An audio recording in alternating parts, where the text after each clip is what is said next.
کچھ نہ تھا، وہ جو نہ تھے تو کچھ نہ تھا، وہ جو نہ ہو تو کچھ نہ ہو، جان ہے وہ جہان کی اور جان ہے تو جہان ہے۔ محترم اساتذہ کرام اور عزیز مکتب ساتھیوں، السلام علیکم ورحمۃ اللہ وبرکاتہ۔ آج کی اس تقریب میں میری گفتگو کا عنوان ہے سیرت النبی صلی اللہ علیہ وآلہ وسلم۔ عزیز ساتھیوں، آج میں آپ کو ایک بہت ہی عظیم ہستی کی سیرت کے بارے میں بتاؤں گا جن کا نام حضرت محمد مصطفیٰ صلی اللہ علیہ وآلہ وسلم ہے۔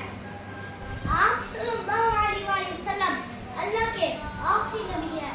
آپ صلی اللہ علیہ وآلہ وسلم مکہ مکرمہ میں پیدا ہوئے۔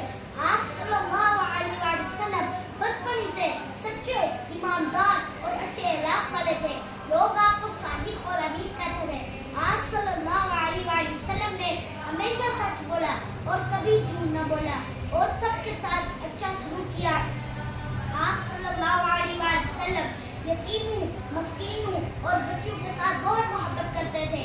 آپ صلی اللہ علیہ وآلہ وسلم جانوروں پر بھی رحم کرتے تھے۔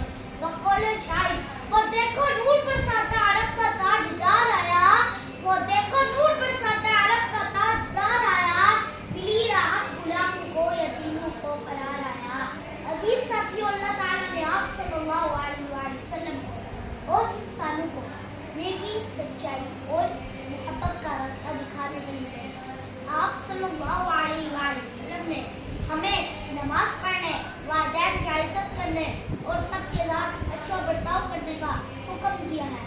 اگر ہم چاہتے ہیں کہ اللہ پاک ہم سے راضی ہو تو ہمیں حضور صلی اللہ علیہ وآلہ وسلم کی سیرت پر عمل کرنا چاہیے، سچ بولنا چاہیے، نماز پڑھنی چاہیے، والدین کی فرمانبرداری کرنی چاہیے اور سب کے ساتھ محبت سے پیش آنا چاہیے۔